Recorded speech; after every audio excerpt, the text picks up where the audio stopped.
जबलपुर शहर के गलगला स्थित बिजली के पोल पर आज विद्युत मंडल के द्वारा कार्रवाई की गई। इस दौरान विद्युत मंडल के अधिकारियों ने बताया कि सैंपल के तौर पर गलगला में एयरटेल और जियो कंपनी को परमिशन दी गई थी, लेकिन एयरटेल कंपनी के द्वारा परमिशन से अधिक केबल लगाई गई, जिसमें कभी भी कोई बड़ा हादसा हो सकता है। उन्होंने कहा है कि यह इलाका अति संवेदनशील माना जाता है, जहाँ कई दुकानें फटाके की लगाई जाती हैं।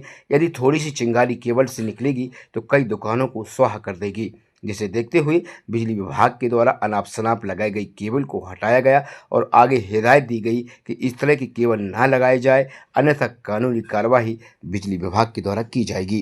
सैंपल के तौर पर सिर्फ शहर में एक पोल जो कि हम गलगला में खड़े हैं, यहाँ पर कार्रवाई करिए।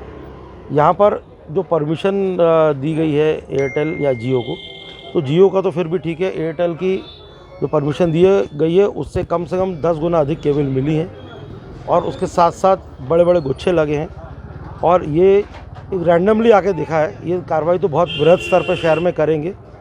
जहाँ हम खड़े हैं आप देख सकते हैं, यहाँ पर पटाखों की दुकान है और जहाँ पर केबल ना केवल ऊपर बल्कि पोल के नीचे में भी है, अभी भी यहाँ पर नीचे तक है, जो कि हाथ से पकड़ी जा सकती है। कोई गलती से कोई मान लीजिए कि कोई अगरबत्ती जला ले, कोई माचिस या कोई किसी तरीके से, तो ये पूरा बारूद जैसा हो रहा था। तो हम लोग वैसे तो 1-1.5 साल से लगातार ये कंपनीज़ को नोटिस दे रहे हैं। बीच में हमने कार्रवाइयाँ भी करी हैं, पर कार्रवाइयाँ लगातार नहीं हो सकती। कार्रवाई करी और उसके बाद फिर जस के तस स्थिति थी। अभी फिर हमने 3-4 दिन पहले इनको 3 दिन का नोटिस दिया था और अभी लगातार हम अपने ऑफिस में मीटिंग कर रहे हैं और मीटिंग सबकी संयुक्त कर रहे हैं।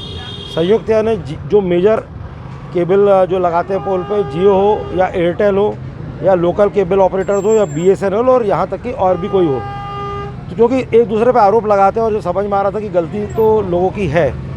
जैसे इस पोल पे समझ में आया एयरटेल की मुख्ता गलती है और जब अभी काटा नेटवर्क, तो अगर ये बहुत ही ज्वलनशील होती है। MPV की केबल जो है वो ऊपर रहती है, पर अगर इनमें ज़रा सा भी कहीं चिंगारी पकड़ी तो एकदम भपका लेगा। और ये तो बिल्कुल बाहर आप खुद देखें कि फटाके बम लगे हुए हैं, तो फिर यहाँ तो इतना व्यस्त एरिया कि यहाँ पर अगर भगवान ना करे कभी कोई ऐसी दुर्घटना होती है, फायर ब्रिगेड को आने में भी बड़ी मुश्किल होगी। तो ये सब कंपनी को हिदायत दी गई है और कंपनी को सिर्फ फॉर्मेलिटी नहीं करनी, इस बार युद्ध स्तर पर उनको काम करना होगा। नहीं तो शीघ्र ही अगले हफ्ते हम 40 से 50 गैंग एक दिन में लगा के संपूर्ण शहर में जहाँ जहाँ ऐसी अव्यवस्था है उनको चिन्हित करके बहुत वृहद स्तर पर कार्रवाई करेंगे।